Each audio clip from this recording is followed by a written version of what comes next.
Hello मेरे जवानों, कैसे हैं आप सभी लोग। मैं आपका फिजिक्स गुरु जितिन मित्तल एक और नए लेक्चर के साथ आपके साथ जुड़ रहा हूं। आज हम लोग पढ़ेंगे interference of waves. Young's double slit experiment पढ़ने से पहले 11th का इंटरफेरेंस ऑफ वेव्स के कॉन्सेप्ट्स को समझ लेना हमारे लिए जरूरी है। तो अगर आपने अभी तक चैनल को सब्सक्राइब नहीं किया है तो प्लीज कर दीजिएगा, लाइक शेयर कर दीजिएगा। अगर आपको समझ आता है तो आइए इंटरफेरेंस ऑफ वेव्स शुरू करते हैं।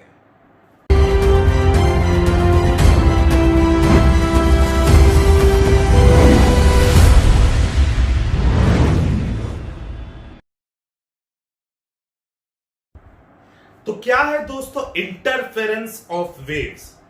हमें एक वर्ड पता है इंटरफेयर। यार तू मेरी जिंदगी में इंटरफेयर कर रहा है, मैं तेरी जिंदगी में इंटरफेयर कर रहा हूं। इसी तरीके से अगर दो वेव्स एक दूसरे के मोशन में इंटरफेयर करेंगी तो इंटरफेरेंस होगा। Interference is nothing but simply the combination of waves, you can say. मान लो दो वेव्स एक ही डायरेक्शन में ट्रैवल करती हुई आ रही है, जिनकी वेवलेंथ एंड फ्रीक्वेंसी अगर सेम हो तो किसी भी पॉइंट पर जब वो दोनों वेव्स मिलेंगी तो उस पॉइंट का जो नेट डिस्प्लेसमेंट होगा वो उन दोनों का कॉम्बिनेशन होगा, and this phenomenon is interference of waves. और इस इंटरफेरेंस के कारण होगा क्या, जो रिजल्टेंट एम्पलीट्यूड होगा, इस पर्टिकुलर पॉइंट का जो डिस्टर्बेंस क्रिएट होने वाली है, वो जो रिजल्टेंट एम्पलीट्यूड होगा वो इन दोनों वेव्स की डिस्टर्बेंस की वजह से होगा। तो क्या फर्क पड़ने वाला है उसके एम्पलीट्यूड पे, अगर मुझे दोनों वेव्स का एम्पलीट्यूड पता हो, ये हम लोग डिस्कस करेंगे। पहले हम लोग इसको डायग्राम के थ्रू समझते हैं एंड देन हम लोग इसको एनालिटिकली समझते हैं, डेरिवेशन के थ्रू समझते हैं कि ओके रिजल्ट पे क्या फर्क पड़ने वाला है। आइए देखते हैं। तो दोस्तों मैंने आपके सामने यहां पर दो वेव्स बना दिए, एक को ब्लैक से दिखाया, एक को रेड से। दिख ही रहा होगा, कलर ब्लाइंडनेस थोड़ी है। मैं दोनों ही वेव का प्रोपगेशन मान लेता हूं एक ही डायरेक्शन में है। मैंने दोनों की वेवलेंथ सेम दिखाई है। वेवलेंथ क्या है, इस एक वेव की length, this is same for both. मैंने लैम्डा को सेम दिखाया। ओके, अब अगर मैं इन दोनों वेव्स को आपस में सुपरपोज कर दूं, इसी को इसके ऊपर बना दूं, तो रिजल्ट कैसा होगा वो दो तरीके का हो सकता है, जिसको हम बोलते हैं इंटरफेरेंस को हम लोग दो कैटेगरीज में डिवाइड कर सकते हैं। एक कंस्ट्रक्टिव जुड़ने वाला, एक डिस्ट्रक्टिव घटाने वाला या तोड़ने वाला। तो पहले कंस्ट्रक्टिव को देखते हैं। अगर ये दोनों का सुपरपोजिशन कुछ ऐसा हो, एक ये बनाई मैंने एंड दूसरी, आप देख सकते हैं मैंने एम्पलीट्यूड दोनों का डिफरेंट लिया है मगर wavelength is exactly same. Okay, this type of interference जिसमें एक का क्रेस्ट दूसरे के क्रेस्ट पे और एक का ट्रफ दूसरे के ट्रफ पे लाई कर रहा है, इसको मैं कह सकता हूं कंस्ट्रक्टिव इंटरफेरेंस। होगा क्या, जब इस तरीके से ये दोनों मिलेंगी तो जो रिजल्टेंट होगा वो कुछ इस तरह का है। मतलब आप देख सकते हो कि जो रिजल्टेंट वेव का एम्पलीट्यूड होगा वो बड़ा होगा एंड एक्चुअली वो इन दोनों के सम के बराबर होगा, जो अभी आज हम प्रूफ भी करेंगे। So this is constructive interference. Now destructive interference क्या है। डिस्ट्रक्टिव के लिए मैं क्या करूंगा, दोनों वेव्स को कुछ ऐसा सुपरपोजिशन दिखाऊंगा।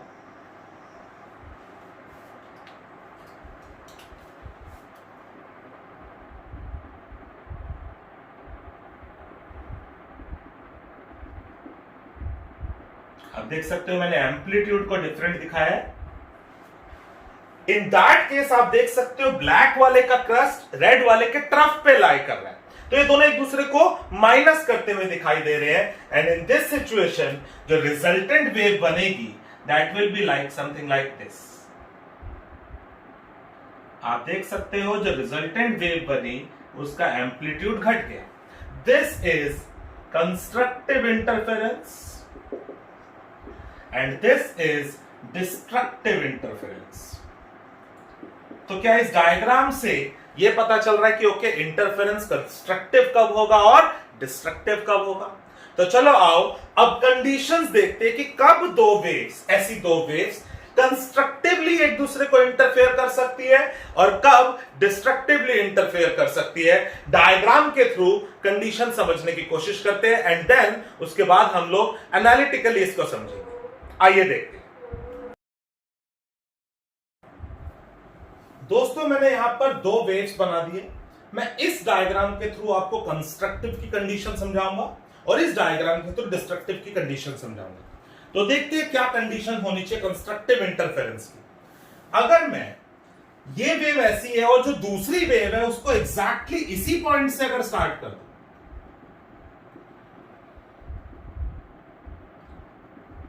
तो क्या ये कंस्ट्रक्टिव इंटरफेरेंस नहीं हो जाएगा? इसका मतलब ये दोनों ही एक ही जगह से स्टार्ट हुई है, तो मतलब there is no path difference, या मैं कह सकता हूं there is no phase difference.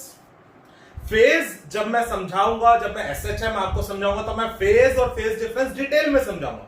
फिलहाल ये याद रखो कि वन कंप्लीट साइकिल का मतलब 2 पाई, फेज का मतलब एंगल समझ के चलो फिलहाल कि वन कंप्लीट वेव अगर हो जाए तो 2 पाई का फेज कवर होगा। ओके, जब दोनों बिल्कुल सेम जगह से स्टार्ट हो रहे हैं तो कोई फेज का डिफरेंस नहीं है, दोनों का फेज सेम है। ओके जी। अब अगर मैं इस वेव को यहां से ना शुरू करता तो मैं कहां से शुरू कर सकता था कि कंस्ट्रक्टिव हो? अगर मैं इस वेव को यहां से स्टार्ट करता रेड वाले को, तो ध्यान से देखो क्या अभी भी ये कंस्ट्रक्टिव इंटरफेरेंस होने वाला है?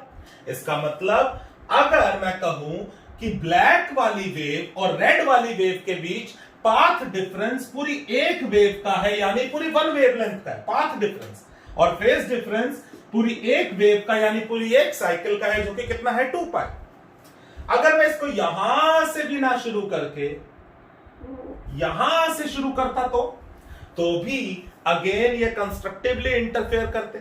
मतलब अगर मैं पूरी 2 वेव के बाद यानी 2 लैम्डा के बाद या 4 पाई के बाद शुरू करता तो भी ऐसा होता।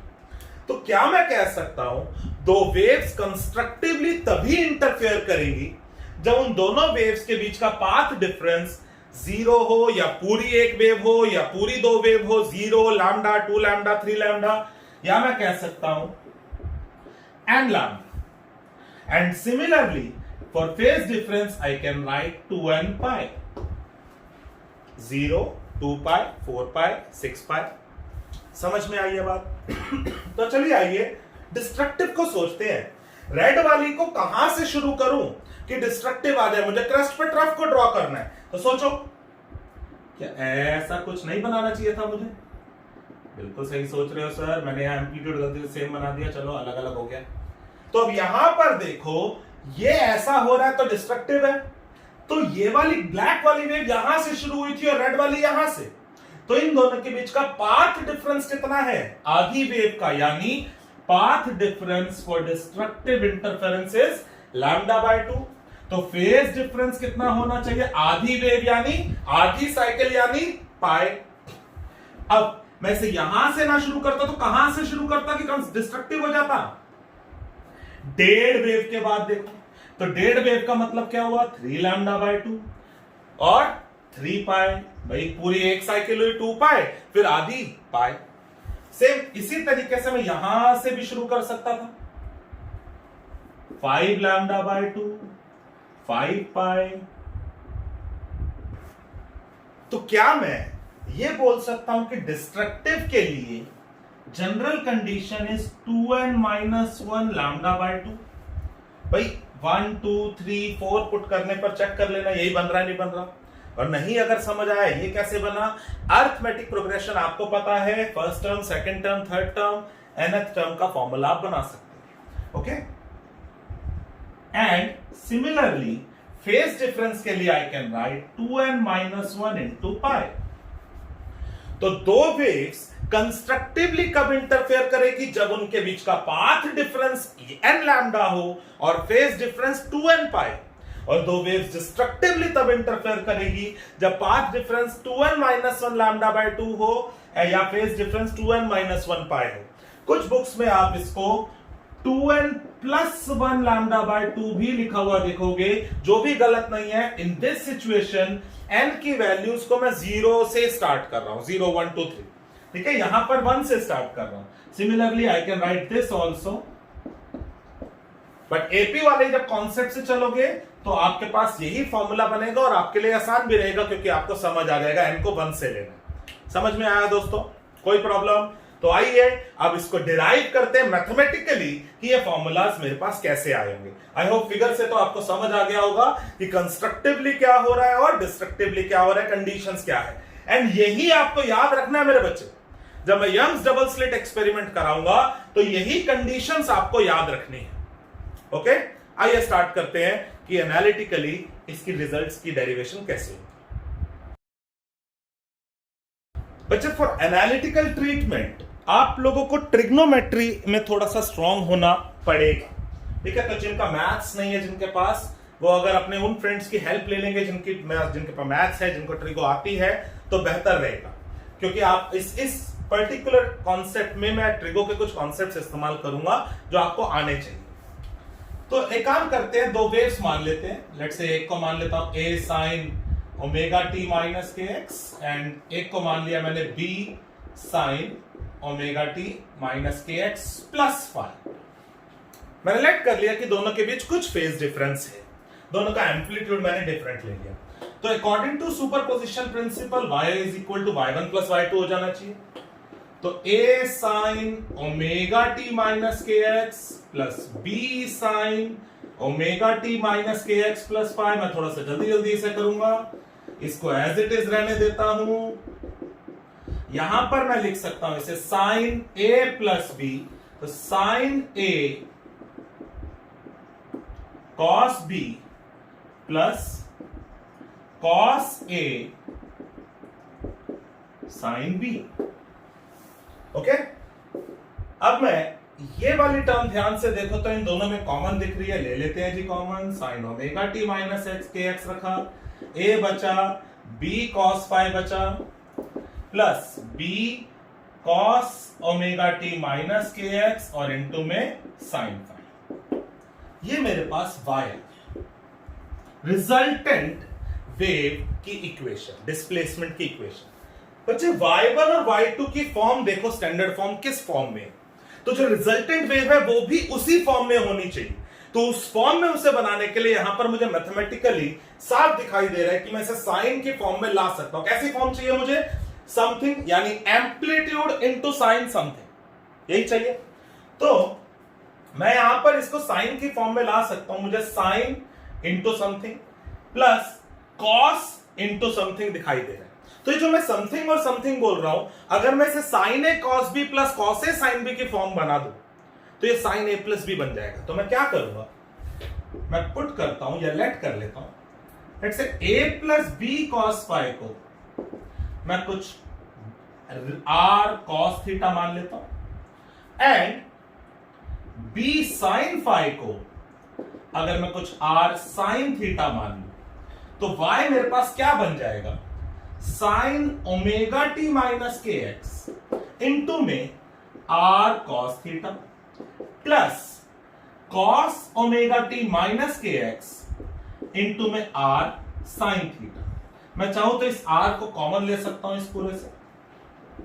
तो ध्यान से देखो, आर जब मैंने कॉमन ले लिया तो मेरे पास ये टर्म बन गई R sine A cos B plus cos A sine B, यानी sine A plus B. This is the resultant equation. और अगर ये रिजल्टेंट की इक्वेशन है तो ये आर किस तरह बिहेव कर रहा है? It is behaving as the amplitude of resultant, amplitude of resultant wave की इन दोनों के इंटरफेरेंस से जो वेव आई उस वेव का एम्पलीट्यूड इज आर। तो how will we find this R? We will find this from these two equations जो मैंने पुट करी। अगर मैं इन दोनों को स्क्वायर करके ऐड कर देता हूं तो R square cos square theta plus R square sine square theta R square हो जाएगा, एंड इसका a plus B cos five का whole square plus B sine five का whole square. I will simplify this. I will get a square plus b square cos square phi plus 2ab cos phi plus b square sin square phi. b square common लूंगा, sin square phi plus cos square phi 1 हो जाएगा, r square का formula आ गया a square plus b square plus 2ab cos phi. मैं square को उधर ले जाऊं तो स्क्वायर रूट लिख सकता हूं. This is the expression for the resultant amplitude. समझ में आया दोस्तों सभी को कि रिजल्टेंट का एम्पलीट्यूड मैंने किस तरीके से फाइंड करा, और ये एक इंपॉर्टेंट फॉर्मूला है जिसको हम न्यूमेरिकल्स में यूज करेंगे. Okay, now let us derive की कंस्ट्रक्टिव की कंडीशंस क्या होगी और डिस्ट्रक्टिव की. कैसे डिराइव करूं यार? कंस्ट्रक्टिव तब होगा जब रिजल्टेंट मैक्सिमम होगा एम्पलीट्यूड, और डिस्ट्रक्टिव तब होगा जब रिजल्टेंट का एम्पलीट्यूड मिनिमम हो जाए. तो मैं सोचूंगा ये आर कब मैक्सिमम हो सकता है और कब मिनिमम हो सकता है. तो आइए देखते हैं कैसे करेंगे आज. तो फॉर कंस्ट्रक्टिव इंटरफेरेंस जो cos फाई है वो मैक्सिमम होना चाहिए, और cos फाई मैक्सिमम कब होता है? जब फाई की वैल्यू 0 हो, 2 पाई हो, 4 पाई हो, 6 पाई हो, या मैं सिंपली कह सकता हूं जब फाई 2n पाई हो. पता लग गया? यही मैंने बोला था डायग्राम से भी कि कंस्ट्रक्टिवली तब इंटरफेयर करेंगी जब फेज डिफरेंस दोनों के बीच क्या होगा? 2n पाई. तो अगर मैं cos फाई की वैल्यू यहां पर पुट कर देता हूं तो I will get r maximum is a square plus b square plus 2ab, or I can write as r maximum का square is a plus b का square, और r maximum as, मैंने यही कहा था कि जब कंस्ट्रक्टिव इंटरफेरेंस होगा तो जो रिजल्टेंट का एम्पलीट्यूड होगा वो दोनों के एम्पलीट्यूड का सम हो जाएगा. आया समझ में? चलो सोचते हैं डिस्ट्रक्टिव के लिए क्या हो रहा होगा जी. फॉर डिस्ट्रक्टिव इंटरफेरेंस क्या हो रहा होगा यार? ये cos फाई -1 होना चाहिए, यानी मिनिमम होना चाहिए. अगर cos फाई -1 कब कब होता है जी? जब एंगल पाई हो cos 180 डिग्री, 3 पाई हो, 5 पाई हो, 7 पाई हो, तो इसका मतलब फाई की वैल्यू 2n -1 पाई हो. अगर मैं n को 1 से ले रहा हूं तो, अगर n को 0 से ले रहे हो तो 2n + 1 पाई लिख सकता हूं.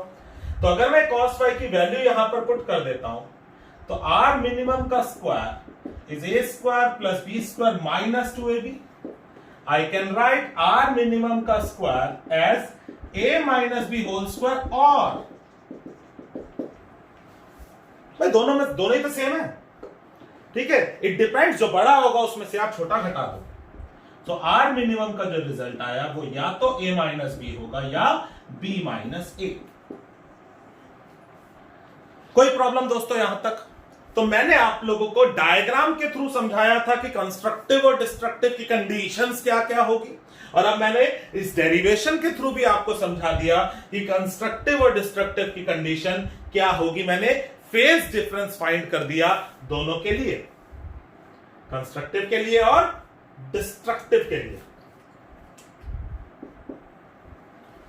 तो डायग्राम में तो मैंने पाथ डिफरेंस भी समझाया था, और बहुत सिंपल सा खेल है. जहां पर आपको फेज डिफरेंस पता हो और पाथ डिफरेंस निकालना हो तो 2 पाई की जगह लैम्डा प्लेस कर दो. क्या कर दो? 2 पाई की जगह लैम्डा प्लेस कर दो. या ये कह सकता हूं अगर आपको फेज डिफरेंस पता हो और आपको पाथ डिफरेंस फाइंड करना हो तो लैम्डा अपॉन 2 पाई से मल्टीप्लाई कर दो. तो अगर फेज डिफरेंस इतना है तो सोचो पाथ डिफरेंस कितना होगा? 2 पाई की जगह लैम्डा, या इसको लैम्डा अपॉन 2 पाई से मल्टीप्लाई करके देखो, यही बनेगा. सेम ऐसे यहां पर अगर करता हूं तो मेरे पास डेल्टा x आ जाएगा 2n - 1 लैम्डा बाय 2. चेक करो, और यही मैंने कंडीशन आपको बताई थी. तो दोस्तों आज की क्लास में हमने रिजल्टेंट जो वेव आई उसके एम्पलीट्यूड का फॉर्मूला डिराइव कर लिया. हमने देख लिया कंस्ट्रक्टिव इंटरफेरेंस के वक्त एम्पलीट्यूड कितना होगा और डिस्ट्रक्टिव पे कितना होगा. अगर जो दोनों वेव इंटरफेयर कर रही है, अगर उन दोनों का एम्पलीट्यूड सेम होता, लेट्स से ए और बी दोनों ही ए होते, तो ये फॉर्मूला क्या बन जाता यार? ये बनता a square plus a square plus 2a square cos theta. 2a square अगर मैं कॉमन ले लूं तो 1 plus cos theta. 1 plus cos theta is 2 cos square theta by 2. तो ये मेरे पास बन जाता, या मैं कह सकता हूं R is 2A।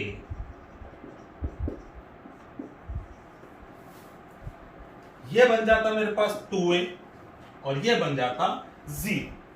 तो यही एक्चुअली हम स्टार्टिंग से भी अगर A sin omega T minus K X और A sin omega T minus K X plus 5 लेके चलते तो भी हम इसे डिराइव कर सकते थे और ये हमारे पास रिजल्ट होगा। तो ये रिजल्ट भी हमें याद रखना है कि अगर एम्पलीट्यूड सेम होंगे तो रिजल्टेंट एम्पलीट्यूड का formula is 2A cos theta by 2 जो हमारा यूज होगा आगे। अब जो हमने आज फॉर्मूलाज डिराइव करे वो रिजल्टेंट एम्पलीट्यूड के करे। यंग्स डबल स्लिट एक्सपेरिमेंट करते वक्त हमारे पास इंटेंसिटी की बातें आएगी। Intensity is directly proportional to amplitude का स्क्वायर जो हम 11th में देख चुके हैं। तो इन्हीं फॉर्मूलाज को मैं इंटेंसिटी के टर्म में कैसे कन्वर्ट कर सकता हूं, आइए वो देखते हैं। तो दोस्तों जिस तरीके से intensity is directly proportional to amplitude का स्क्वायर, तो I is directly proportional to amplitude square, तो मैं कह सकता हूं I is equal to something constant into A square. Let's say KR square KA square plus KB square plus 2KAB cos theta. मैं पूरे को K से मल्टीप्लाई करूंगा, ठीक है। I can write it as resultant intensity, first वाले की intensity, second वाली वेव की intensity. I can write it as root KA root KB cos theta. So formula in terms of intensity will be this. ये result भी हमें याद रखना है यंग्स डबल स्लिट एक्सपेरिमेंट शुरू करने से पहले।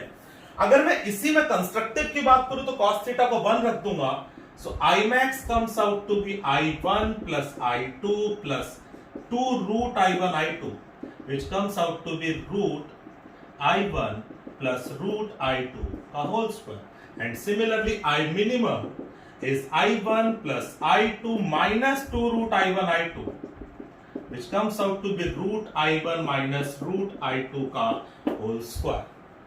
So there are some very important results जो आज की क्लास में हम लोगों ने डिस्कस करे। दोस्तों हम लोगों ने पढ़ा इंटरफेरेंस होता क्या है, हम लोगों ने पढ़ा कंस्ट्रक्टिव क्या होता है, डिस्ट्रक्टिव इंटरफेरेंस क्या होता है, कंस्ट्रक्टिव इंटरफेरेंस की कंडीशंस पढ़ी, डिस्ट्रक्टिव की कंडीशन पढ़ी in terms of path difference and phase difference. फिर हम लोगों ने दो वेव्स अगर इंटरफेयर कर रही है तो जो रिजल्टेंट वेव बनेगी उसके एम्पलीट्यूड का फॉर्मूला क्या होगा। अगर दोनों के एम्पलीट्यूड्स डिफरेंट थे तो रिजल्टेंट के एम्पलीट्यूड का फॉर्मूला क्या होगा, हमने डिराइव करा। कंस्ट्रक्टिव में एम्पलीट्यूड का फॉर्मूला डिराइव करा, मिनिमम यानी डिस्ट्रक्टिव के लिए डिराइव करा। अगर दोनों के एम्पलीट्यूड सेम होंगे तो हमने रिजल्टेंट का फॉर्मूला डिराइव कर लिया, रिजल्टेंट एम्पलीट्यूड का।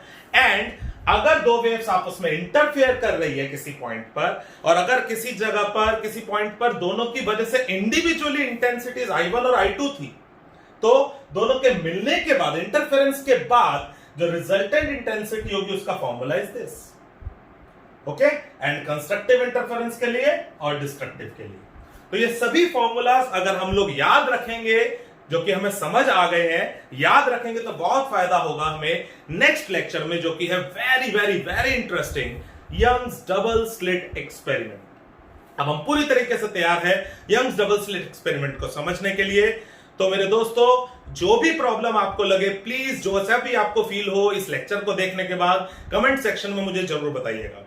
मिलते हैं नेक्स्ट लेक्चर में, यंग्स डबल स्लिट एक्सपेरिमेंट को समझेंगे और उसके बाद हम यंग्स डबल स्लिट एक्सपेरिमेंट के बेस्ड कुछ न्यूमेरिकल्स करेंगे, उसके बाद कुछ कॉन्सेप्चुअल्स करेंगे और फिर मस्ती करेंगे और क्या करेंगे।